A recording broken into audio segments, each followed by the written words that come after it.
తగులుతుందా? పాపం తగులుతుందా? రాముణ్ణి అక్కడ నిలబెట్టి ఆయన నాగం చేసి. కాబట్టి ఇవన్నీ కూడా మనం ఆలోచించుకొని ఈరోజు కాంగ్రెస్ పార్టీలో రాహుల్ గాంధీ గారు 5 సూత్రాలు కూడా ఏవే వస్తాయో చెప్పారు.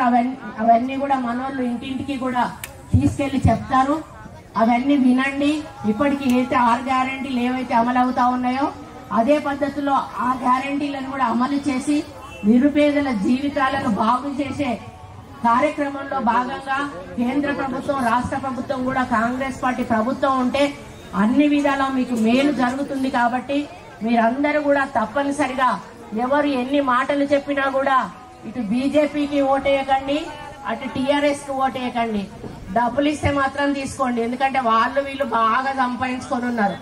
కాంగ్రెస్ పార్టీ అకౌంట్లలో డబ్బులు కూడా గుంజుకున్నారు బీజేపీ వాళ్ళు. అంటే పార్టీ డబ్బులు ఉంటాయి కదా తల్లి, పార్టీ డబ్బులు కూడా ₹1 లేకుండా గుంజుకున్నారు అక్కడ కేంద్రంలో మోడీ. ఎందుకంటే ఆ పైసలతోటి మనం క్యాండిడేట్లకు 70 పోయింది, కానీ అది మా వాళ్ళు ఎండిపోలేదు. దాన్ని మాకు కరువు వచ్చి ఎండిపోయిందని కాంగ్రెస్ పార్టీ మీద నెడతా ఉన్నారు. టీఆర్ఎస్ నాయకులు 9.5 సంవత్సరాలు దోపిడీతోటి దోచుకు తిని మీ పైసలన్నీ కూడా కోట్ల రూపాయలు వాళ్ళు దండుకొని మీకు ఇండ్లు కానీ రేషన్ కార్డులు ఇచ్చిండ్రా అమ్మ? రేషన్ కార్డు దేనికి? మనకు రేషన్ కార్డు కావాలి. ఒక్క రేషన్ కార్డు అన్న ఇచ్చిండ్రా? భార్యాభర్తలు 2 ఉంటే ఒకరికి పెన్షన్ ఇచ్చిండ్రు, ఒకరికి కట్ చేసిండ్రు. వాళ్ళిద్దరి మధ్యలో పంచాయతీలు పెట్టించారు ముసల్తనానికి. ఈ విధంగా మనల్ని ఇబ్బంది పెట్టుకుంటూ మరి పరిపాలించి కనీస అభివృద్ధి కూడా లేకుండా వాళ్ళ కుటుంబం మాత్రం బాగుపడి కోట్ల రూపాయలు దండుకొని మరి ఆ కోట్లు ఎక్కడ పెట్టుకోవాలో తెలియకపోతే పాపం ఆమెకు ఎక్కడ పడి ఇబ్బంది అవుతుందో అని మన కవితక్కని తీసుకుపోయి జైల్లో పెట్టారు. పాపం బయట ఉంటే పైసలు చదువుకుంటానికి ప్రాబ్లం అవుతుందని ఆమెకి. ఇప్పుడు ఏ రండి లేదు, ప్రశాంతంగా జైల్లో పైసల గురించి ఆలోచించకుండా పండుకునేటానికి మరి లిక్కర్ స్కామ్ లో ఆమె పోయింది. ఇక 2 రోజులు అయినాక ఇంకా బయటికి చాలా మంది వచ్చేటోళ్ళు ఉన్నారు. వాళ్ళు ఎంత దుర్వినియోగం రాలే. మేము రాము, ఆ రాముని ప్రతిష్ఠిస్తే అరిష్టము, గుడి పూర్తి కాకుండా రాముని ప్రతిష్ఠించొద్దు, మేము రాము అని ఖరాఖండిగా చెప్తే ఏ పూజలు ఏ అర్చనలు ఏవి లేకుండా ఒట్టిగా రాముని నిలబెట్టిండు. మనం ఈ దేవతను నిలబెట్టుకుంటే ఎంత పెద్ద పండుగ చేసుకుంటామమ్మా? 3 రోజుల పండుగను 4 రోజుల పండుగను చేసుకుంటాం. 10 రోజుల పండుగ ఇది. అగో ఒక రాముని 1 రోజులు అట్లా నిలబెట్టిండు, పొద్దాక టీవీలో చూపెట్టిండు, అయిపోయింది. ఎవరైనా రాముడి పేరు చెప్తే చెంప మీద చెల్లు అని ఒక దెబ్బ కొట్టండి. బీజేపీ వాడు ఇష్టమేనా? కాదు కదా. మన పిల్లల భవిష్యత్ అది, మన భవిష్యత్ అది. మన పిల్లలు బాగుండాలంటే రిజర్వేషన్లు ఉండాలంటే కాంగ్రెస్ పార్టీ మళ్ళీ అధికారంలోకి రావాలి. ఆ రోజు స్వతంత్రం తెచ్చింది కాంగ్రెస్ పార్టీ, ఈరోజు తెలంగాణ ఇచ్చింది కాంగ్రెస్ పార్టీ. కాబట్టి ఎట్టి పరిస్థితుల్లో కూడా రిజర్వేషన్లను రద్దు చేయకుండా ఉండాలి అంటే మనం కేంద్రంలో ఇండియన్ అలయన్స్ కాంగ్రెస్ పార్టీని గెలిపించాల్సిన బాధ్యత ఉంది. ఇప్పటికే మోడీకి తెలిసిపోయింది ఉత్తర భారతదేశంలో మాకు ఓట్లు పడలేదు, మేము గెలవము. ఇక దక్షిణ భారతదేశం మీద పడ్డాడు, రేపు వస్తాడట, రేపు ఎల్లుండో దక్షిణ భారతదేశం మీద పడ్డాడు. ఏమి లేదు, ఆయన ఒక్కడే మనిషి, ఇంకో మనిషి పక్కన ఉండడు, ఇంకొన్ని మాట్లాడనియ్యాడు, ఇంకొన్ని కనపడనియ్యాడు. రాముణ్ణి ప్రతిష్ఠించిన ఎవరైనా పోయొచ్చిండ్రు అయోధ్యకి? ఇక్కడ పోలేదా? పోనోళ్లే మంచోళ్ళు. ఎందుకంటే పోయిన వాళ్ళందరూ బాధపడి వస్తాండ్రు. మొత్తం గుడి కంప్లీట్ కాకుండా రాముణ్ణి ప్రతిష్ఠించాల్సిన అవసరం ఏమొచ్చింది? అందులో బాలరాముడు అని ప్రతిష్ఠించిండు. మళ్ళీ బాలరాముడు అంటే ఇంత ఉండాలి, మరి ఆ రాముడు ఇంతున్నాడు, విల్లు పట్టుకొని ఇంత పెద్దగా ఉన్నాడు. ఆయన బాలరాముడు ఎట్లయితాడు? పెద్ద రాముడు ఉన్నప్పుడు పెద్ద రాముడి పక్కన సీత ఉండాలి, సీత పక్కన లక్ష్మణుడు ఉండాలి, లక్ష్మణుడి పక్కన ఆంజనేయుడు ఉండాలి. మరి నువ్వు ఒక్కడి బ్రహ్మచారి అని నువ్వు కూడా రాముని బ్రహ్మచార్యం చేసి నిలబెట్టి ఈరోజు నేను రాముణ్ణి కట్టినా అని రాజకీయాలకు వాడుకుంటే ఎక్కడికి పోతాన్నాం మనం? శ్రీరామనవమి మనకు తెలియదా? మనం ఎప్పుడు చేయలేదా? మీరు చేసుకోరా ఇక్కడ శ్రీరామనవమి? మన తాత ముత్తాతల నుంచి చేసుకుంటాను కదా. ఇలా మోడీ వచ్చి చెప్తేనే రాముడికి మనం కళ్యాణం చేస్తానమా? నేను ఇంకొకటి అడుగుతా, మరి పెళ్ళి అయి ఉన్నాడు, పెళ్ళంతో రావాలి కదా అక్కడికి, ఒక్కడెందుకు వచ్చిండు? ప్రెసిడెంట్ ఉన్నది ద్రౌపది ముర్ము, ఆడామె గిరిజన మహిళ, ఆమెను ఎందుకు పిలవలేదు? ఆమె విధవరాలు, భర్త లేడు, ముండరాలని పిలవలేదు. ఎంత బాధ ఉండాలమ్మా? నువ్వు ఇచ్చింది అంత పెద్ద పదవి ఇచ్చినావు, నువ్వు రాముణ్ణి నువ్వు ఒక్కడే పాదాలు పట్టుకొని నిన్ను రాముణ్ణి చూపించే కెమెరా పెట్టుకొని మూడో మనిషిని చూపెట్టకుండా ఈరోజు రాముని పేరు మీద ఓట్లు అడిగితే వేయడానికి మనం పిచ్చోళ్ళ లెక్క కనపడతానమ్మా. కడియం కావ్య గారు వేదిక మీదకి రావాల్సిందిగా. కాబట్టి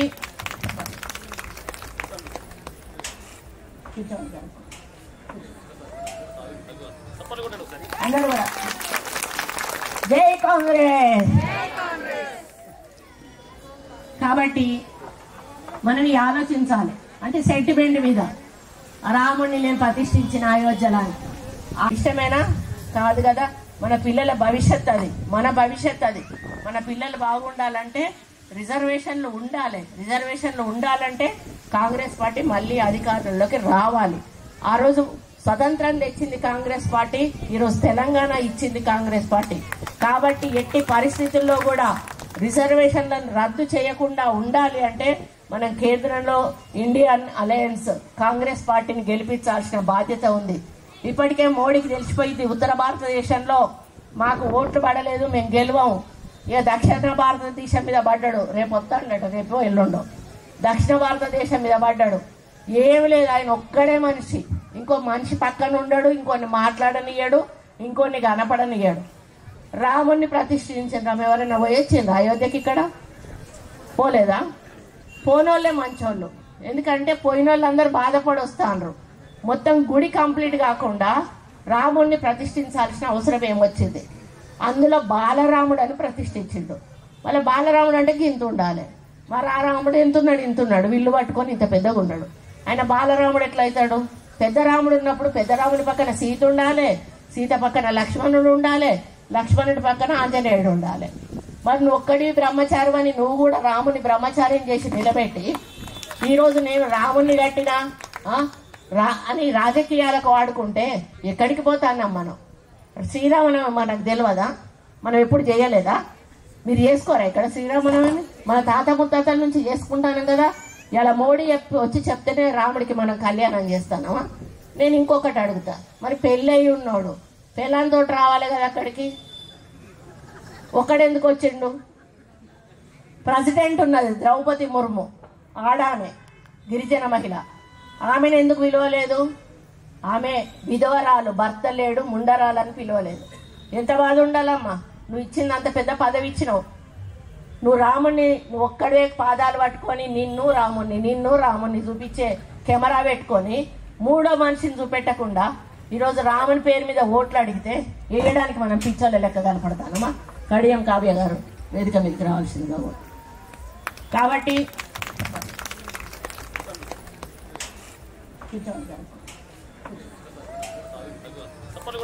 అందరూ కూడా జై కాంగ్రెస్. కాబట్టి మనం ఆలోచించాలి, అంటే సెంటిమెంట్ మీద రాముడిని నేను ప్రతిష్ఠించిన అయోధ్యలో. ఇక్కడ అమ్మాయిలు చదువుకున్న వాళ్ళు ఉండే ఉంటారు. రిజర్వేషన్లు అన్నప్పుడు ఎస్సీలకి ఇంత, బీసీలకి ఇంత, ఎస్టీలకి ఇంత, ఓబీసీలకి ఇంత, ఓసీలకి ఇంత అని రిజర్వేషన్లు ఉంటాయి. మనకు కాలేజీలలో సీట్లు కానీ, లేకపోతే ఎంబీబీఎస్లో కానీ, ఇంజనీరింగ్లో కానీ, ఎంబీఏలో కానీ, ఎందులోకి పోయినా కూడా మనకు రిజర్వేషన్లు ఉంటాయి. వాళ్ళు సాఫ్ మైనార్టీస్ కూడా వాళ్ళు సాఫ్ సీదా ఏం చెప్తారంటే, మా బీజేపీ ప్రభుత్వం అధికారంలోకి వస్తే రాజ్యాంగాన్ని మారుస్తాం. రాజ్యాంగం ఎవరు? ఇక్కడెక్కడ బాబాసాహెబ్ అంబేద్కర్ ఉండొచ్చు, వాడున్నాడు. ఆయన రాసిన దగ్గర నుంచి ఆ పుస్తకం మీద ఒక్క అక్షరం ముక్కను కూడా ఎవరు దిద్దిన పాపన పోలేదు. దాన్ని ముట్టుకుంటే భారతదేశం అగ్గి అయిపోతుంది. అటువంటి దాంట్లో మారుస్తాడట. ఏం మారుస్తాడు? రిజర్వేషన్లను రద్దు చేస్తాడట. అంటే రిజర్వేషన్లను రద్దు చేస్తే మన పిల్లలందరూ జనరల్లోనే ఉంటారు, అందరికీ కులాల రిజర్వేషన్ ఉండదు. అంటే పెద్దోడు బాగా మార్కులు వచ్చినోడు మనోడికి మార్కులు రాకపోతే వెనకకే పోతాడు. ఇప్పుడు మన 10% మనకున్నది అనుకో, బీసీలకు 10% ఉంటే ఆ బీసీలకు 10%లో మీ వాడికి ఎన్ని మార్కులు వస్తాయో అందులో ఎక్కువ మార్కులు ఉన్న వాళ్ళకి తీసుకుంటారు. వానికి 90 వచ్చినాయి, మనోనికి 50 వచ్చినాయి. మనోనికి 50 వచ్చినప్పుడు బీసీలకు ఉన్న 10%లో మన బీసీ వాడిని 50 మార్కుల నుంచి లెక్క పెట్టుకుంటూ పోతారు. 50 తర్వాత తగ్గించుకుంటూ 10 మందిని తీసుకోవాల్సి అనుకుంటే 10 మందిని తీసుకుంటారు. అదే రిజర్వేషన్ రద్దు చేస్తే పై నుంచి చూస్తారు. మనకి 90 వస్తాయి, 80 వస్తాయి, 70 వస్తాయి, 60 వస్తాయి. అన్ని వాళ్ళకి పోయినాక కొసకొచ్చే వరకు మన వాళ్ళకి ఒక్క సీటు కూడా మిగలదు. అంటే మనకు చదువుకునే అవకాశం ఉండదు. మన పిల్లలకి రేపు ఉద్యోగాలలో కానీ విద్యలో కానీ చదువుకునే అవకాశం ఉండదు. బాజాబ్తా బీజేపీ వాడు ఏం చెప్తాడు, మేము వస్తే రిజర్వేషన్లు రద్దు చేస్తాము. అయితే రాలే, మేము రాము, ఆ రాముని ప్రతిష్ఠిస్తే అరిష్టము, గుడి పూర్తి కాకుండా రాముని ప్రతిష్ఠించొద్దు, మేము రాము అని ఖరాఖండిగా చెప్తే ఏ పూజలు ఏ అర్చనలు ఏవి లేకుండా ఒట్టిగా రాముని నిలబెట్టిండు. మనం ఈ దేవతను నిలబెట్టుకుంటే ఎంత పెద్ద పండుగ చేసుకుంటామమ్మా?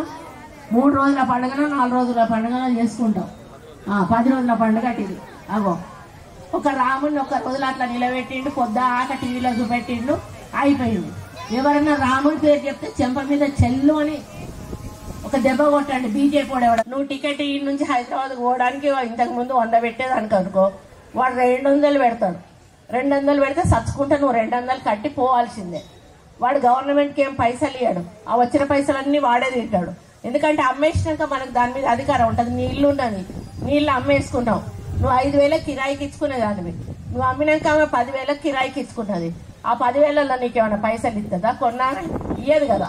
అట్లనే మన ప్రాపర్టీలన్నీ ఈరోజు బీజేపీ వాళ్ళు అదాని అంబానీలకు అమ్ముతా ఉంటే రేపు మన మీద పడతాయి ఆ పైసలన్నీ. ఇక్కడ వ్యవసాయం చేసే వాళ్ళు కూడా ఉన్నారు. రేపు మీ భూములు కూడా అదానికి అంబానికి కట్టబెడతాడు. కట్టబెట్టి మీకు ఇంత ఇస్తామనే మాట చెప్తాడు.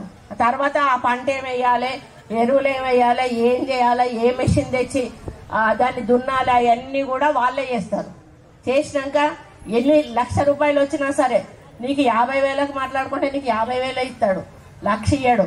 అందులో నువ్వు కూలీ దాని లెక్క నువ్వు పోయి మళ్ళా ఏదైనా పని ఉంటే, మనుషులు చేసే పని ఉంటే కూలీ పని చేయాలి. అంటే నీ సొంత భూమి కూడా నీకు హక్కు ఉండదు. రేపు మళ్ళీ గవర్నమెంట్ బీజేపీ వస్తే నేను చెప్తా ఉన్నాను. కాబట్టి అటువంటి బీజేపీ వస్తే మనం మొత్తం కూడా నష్టపోతాం. ఇదివరకు రజాకారులు మన బ్రిటిష్ వాళ్ళ గురించి మీకు తెలుసు. సేమ్ అదే పరిపాలన మళ్ళీ మనకు రాబోతా ఉంది. అది రాకుండా ఉండాలి అంటే మనం బీజేపీని ఓడగొట్టాలి.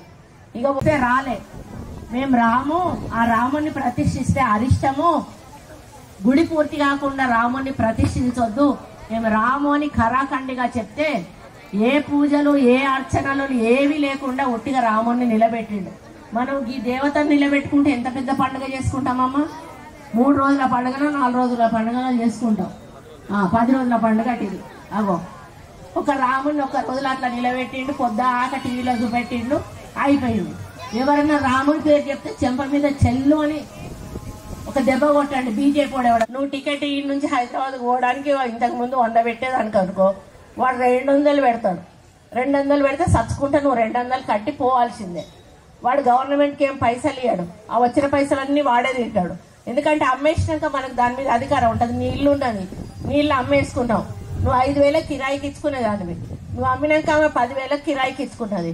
ఆ 10,000లో నీకేమైనా పైసలు ఇస్తుందా? కొన్నా ఇయ్యదు కదా. అట్లనే మన ప్రాపర్టీలన్నీ ఈరోజు బీజేపీ వాళ్ళు అదాని అంబానీలకు అమ్ముతా ఉంటే రేపు మన మీద పడతాయి ఆ పైసలన్నీ. ఇక్కడ వ్యవసాయం చేసే వాళ్ళు కూడా ఉన్నారు. రేపు మీ భూములు కూడా అదానికి అంబానికి కట్టబెడతాడు. కట్టబెట్టి మీకు ఇంత ఇస్తామనే మాట చెప్తాడు. తర్వాత ఆ పంట ఏమేయాలి, ఎరువులు ఏమేయాలి, ఏం చేయాలి, ఏ మెషిన్ తెచ్చి దాన్ని దున్నాలి, అవన్నీ కూడా వాళ్ళే చేస్తారు. చేసినాక ఎన్ని లక్ష రూపాయలు వచ్చినా సరే నీకు 50,000కు మాట్లాడుకుంటే నీకు 50,000 ఇస్తాడు, 1,00,000 ఇయ్యాడు. అందులో నువ్వు కూలీ దాని లెక్క నువ్వు పోయి మళ్ళా ఏదైనా పని ఉంటే, మనుషులు చేసే పని ఉంటే కూలీ పని చేయాలి. అంటే నీ సొంత భూమి కూడా నీకు హక్కు ఉండదు. రేపు మళ్ళీ గవర్నమెంట్ బీజేపీ వస్తే నేను చెప్తా ఉన్నాను. కాబట్టి అటువంటి బీజేపీ వస్తే మనం మొత్తం కూడా నష్టపోతాం. ఇదివరకు రజాకారులు మన బ్రిటిష్ వాళ్ళ గురించి మీకు తెలుసు. సేమ్ అదే పరిపాలన మళ్ళీ మనకు రాబోతా ఉంది. అది రాకుండా ఉండాలి అంటే మనం బీజేపీని ఓడగొట్టాలి. ఇక మనకి ఇంకో 4 రోజులు పోతే దొరుకుతుంది. ఇప్పటికీ కూడా వాళ్ళ అహంకారం తగ్గలేదు. కేటీఆర్ ఏం మాట్లాడతాడో తెలియదు, కేసీఆర్ ఏం మాట్లాడతాడో తెలియదు. వాళ్ళు ఇంకా అధికారంలోనే ఉన్నటువంటి పద్ధతిలో మాట్లాడి మరి కాంగ్రెస్ పార్టీని, రేవంత్ రెడ్డి గారిని దుయ్యబట్టడమే వాళ్ళొక పనిగా పెట్టుకున్నారు. వాళ్ళకు ఒక భయం ఏం పట్టుకుందంటే, రేవంత్ రెడ్డి లాంటోడు మొండోడు, అన్నయ్య అన్నీ చేస్తాడు, మళ్ళీ ఇప్పుడు కాదు కదా ఇంకా 10 ఏళ్ల వరకు కూడా మాకు అధికారం రాదు, మేము ఇట్లనే ఉండాలి ప్రతిపక్షంలో. కాబట్టి ఎట్లనన్నా ఆయనను చిన్నతనం చేసి ప్రజల్లో మరి వాళ్ళను ఆయన విలువ తగ్గించాలని ప్రయత్నాలు చేస్తూ ఉన్నారు. కానీ విలువ ఎట్లా తగ్గుతుంది? మీరు పని చేయకపోతే తగ్గుతుంది. మీరు పని చెయ్యలేదు కాబట్టి మీ మీద ప్రజలకు విలువ నమ్మకం తగ్గింది కాబట్టి మిమ్మల్ని ఓడించారు. ఈరోజు రేవంత్ రెడ్డి గారు అహర్నిశలు పనిచేసి నిరుపేదల అభివృద్ధి సంక్షేమమే ధ్యేయంగా ఆయనకు ముందుకు పోతున్న విషయాన్ని ఈ సందర్భంగా నేను గుర్తు చేస్తా ఉన్నాను. కాబట్టి మీరందరూ కూడా టీఆర్ఎస్ అనే పదాన్ని మర్చిపోవాలి. ఎందుకంటే టీఆర్ఎస్ పార్టీ కంప్లీట్గా క్లోజ్ అయిపోయింది. ఎవరైతే కేసీఆర్ చుట్టుపక్కల ఉండే ముఖ్య నాయకులు ఉన్నారో వాళ్ళు తప్పితే వాళ్ళ కింద క్యాడర్ అనేది కానీ ఎవ్వరు కూడా కార్యకర్తలు అనేవాళ్ళు లేరు. 100% ఈరోజు టీఆర్ఎస్ బొందబెట్టబడింది అనేది తెలియజేస్తా ఉన్నాను. ఇక ఆ పార్టీ కోటేయకండి. ఇకపోతే బీజేపీ పార్టీ ఇష్టమేనా? కాదు కదా. మన పిల్లల భవిష్యత్ అది, మన భవిష్యత్ అది. మన పిల్లలు బాగుండాలంటే రిజర్వేషన్లు ఉండాలి. రిజర్వేషన్లు ఉండాలంటే కాంగ్రెస్ పార్టీ మళ్ళీ అధికారంలోకి రావాలి. ఆ రోజు స్వతంత్రం తెచ్చింది కాంగ్రెస్ పార్టీ, ఈరోజు తెలంగాణ ఇచ్చింది కాంగ్రెస్ పార్టీ.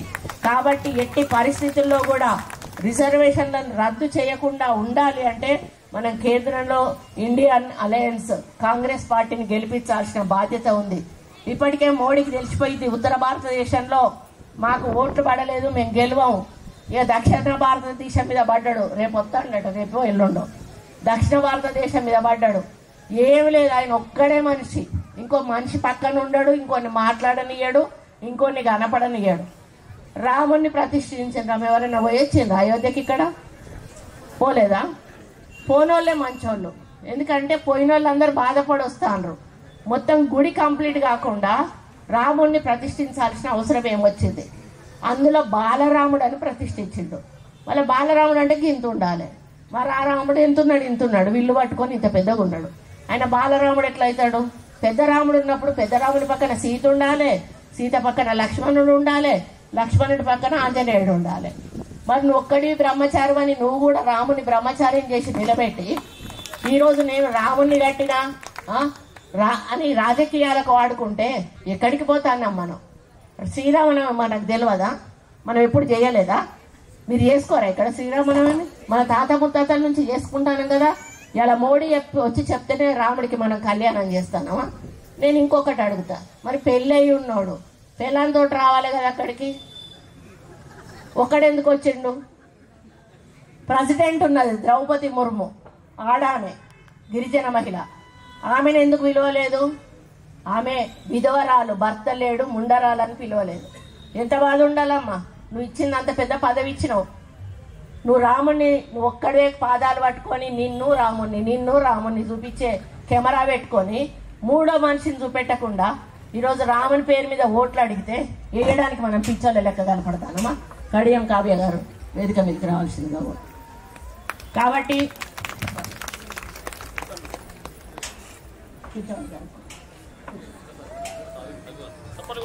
అందరూ కూడా జై కాంగ్రెస్. కాబట్టి మనం ఆలోచించాలి. అంటే సెంటిమెంట్ మీద రాముడిని నేను ప్రతిష్ఠించిన అయోధ్యలో ఆడవాలి. నిరుపేదలకు రాజశేఖర రెడ్డి పెట్టిన కార్యక్రమం అని చెప్పి 10 లక్షల వరకు కూడా ఒక కుటుంబానికి ఆరోగ్యశ్రీ కింద ట్రీట్మెంట్ ఇచ్చే విధానాన్ని కూడా రూపొందించారు. ఇవన్నీ ఇస్తే ఈరోజు టీఆర్ఎస్ అంటారు కదా, ఏమై 2500 ఎప్పుడు ఇస్తారు? అయ్యా బాబు, మీరు నెలన్నరేనయ్యా మేము పరిపాలించింది. ఇంత లోపల ఎన్నికల కోడ్ వచ్చింది. మీరు 9.5 సంవత్సరాలు పరిపాలించిండ్రు. మీరు 3,000 రూపాయలు నిరుద్యోగ భృతి ఇస్తా అని ఇచ్చిండ్రా? డబుల్ బెడ్రూమ్ ఇల్లు ఇస్తా అని ఇచ్చిండ్రా? 3 ఎకరాల భూమి ఇస్తా అని ఇచ్చిండ్రా? ఇట్లా చెప్పుకుంటూ పోతే కోకొల్లలు. ఆ ఒక 2,500 ఇస్తలేరు, 2,500 ఇస్తలేరు అనేటువంటి మాట పట్టుకుంటా ఉన్నారు. అప్పుడేమో ప్రభుత్వం టైం అయిపోలేదు కదా, ఇప్పుడే కదా మా ప్రభుత్వం టైం మొదలైంది. ఈ ఎలక్షన్లు అయినాక మళ్ళా మేము కార్యక్రమాలు తీసుకుంటాం కదా, తప్పకుండా మేము ఇచ్చిన హామీలను నెరవేరుస్తాం కదా. మేనిఫెస్టోలో పెట్టిన ఒక్క హామీను మర్చిపోకుండా అమలు చేసే పార్టీ ఏదైనా ఉన్నదంటే అది కాంగ్రెస్ పార్టీ. గుర్తుపెట్టుకోండి, ఇవ్వగలిగిన హామీలనే మేనిఫెస్టోలో పెడతాము, అవి అమలు చేస్తాము. ఇక కొంతమంది మరి టీఆర్ఎస్ నాయకులకు నాకు తెలిసి ఓడిపోయినాక ఈ మెదడు మోకాళ్ళకు జారి మోకాళ్ళ నుంచి అరికాళ్ళకి వెళ్ళిపోయినట్టున్నది. ఎందుకంటే కాంగ్రెస్ వచ్చినాకనట కరువు వచ్చిందట. అమ్మ వర్షాకాలం వచ్చిందా మేము వచ్చినాక? మరి వర్షాకాలం రాంది కరువు ఎక్కడి నుంచి వస్తుంది? ఇప్పుడు మేము వచ్చిందేమో చలికాలంలో వచ్చినాం, ఇంత లోపల ఎండాకాలం వచ్చింది, మళ్ళీ వచ్చేది వర్షాకాలం. అప్పుడే కరువు వచ్చిందట, కాంగ్రెస్ వచ్చింది కరువు వచ్చిందంట. మరి వాళ్ళు తెలివి ఉండి మాట్లాడతారా, తెలివి లేక మాట్లాడతారా? మీరు ఆలోచించుకోండి. వర్షాకాలం వర్షం వస్తుంది, వర్షాకాలం దాటినాక అప్పుడు వర్షాలు పడకపోతే వర్షాలు రాలేదు, వీళ్ళ కాంగ్రెస్ వాళ్ళ కాలు పెట్టిండ్రు, వర్షాలు రాలేదు, కరువు వచ్చింది అనొచ్చు. మరి వాళ్ళ కాలంలో ఏం జరిగింది? అకాల వర్షాలు వచ్చి పంటలు కొట్టుకపోయి మన మార్కెట్లలో ఉన్న ధాన్యం తడిచిపోయి, కళ్ళాలలో ఉన్న ధాన్యం తడిచిపోయి, రైతులు ఎంత పంటలు పొలాలలో ఉన్నటువంటి పంటలు తడిచిపోయి ఎంత నష్టపోయారో మీ అందరికీ కూడా తెలుసు. ఏ ఒక్కరికన్నా ఒక్క రూపాయి నష్టపరిహారం ఇక్కడ వచ్చిందా చెప్పండి అమ్మా? రాలేదు, ఇవ్వలేదు. ఈరోజు అన్నాడు ఎండిపోయిన పంటలకు ఎందుకు నష్టపరిహారం కట్టవు నువ్వు? మనం వద్దన్నాం, అక్కడికి నీరు అందదు, మీరు వేసుకోకండి, రైతులు బాధపడతారు అన్నా కూడా రైతులు కొన్ని చోట్ల వేసుకున్నారు పంట. అర్థమైందా? పాపం తగులుతుందా రాముణ్ణి అక్కడ నిలబెట్టి ఆయన నాగం చేసి? కాబట్టి ఇవన్నీ కూడా మనం ఆలోచించుకొని ఈరోజు కాంగ్రెస్ పార్టీలో రాహుల్ గాంధీ గారు 5 సూత్రాలు కూడా ఏవే వస్తాయో చెప్పారు. అవన్నీ కూడా మనోళ్ళు ఇంటింటికి కూడా తీసుకెళ్లి చెప్తారు. అవన్నీ వినండి. ఇప్పటికి అయితే 6 గ్యారెంటీలు ఏవైతే అమలు అవుతా ఉన్నాయో అదే పద్ధతిలో ఆ గ్యారెంటీలను కూడా అమలు చేసి నిరుపేదల జీవితాలను బాగు చేసే కార్యక్రమంలో భాగంగా కేంద్ర ప్రభుత్వం, రాష్ట్ర ప్రభుత్వం కూడా కాంగ్రెస్ పార్టీ ప్రభుత్వం ఉంటే అన్ని విధాలా మీకు మేలు జరుగుతుంది. కాబట్టి మీరందరూ కూడా తప్పనిసరిగా ఎవరు ఎన్ని మాటలు చెప్పినా కూడా ఇటు బీజేపీకి ఓటేయకండి, అటు టీఆర్ఎస్ కి ఓటేయకండి. డబ్బులు ఇస్తే మాత్రం తీసుకోండి, ఎందుకంటే వీళ్ళు బాగా సంపాదించుకొని ఉన్నారు. కాంగ్రెస్ పార్టీ అకౌంట్లలో డబ్బులు కూడా గుంజుకున్నారు బీజేపీ వాళ్ళు. అంటే పార్టీ డబ్బులు ఉంటాయి కదా తల్లి, పార్టీ డబ్బులు కూడా ఒక్క రూపాయి లేకుండా గుంజుకున్నారు అక్కడ కేంద్రంలో మోడీ. ఎందుకంటే ఆ పైసలతోటి మనం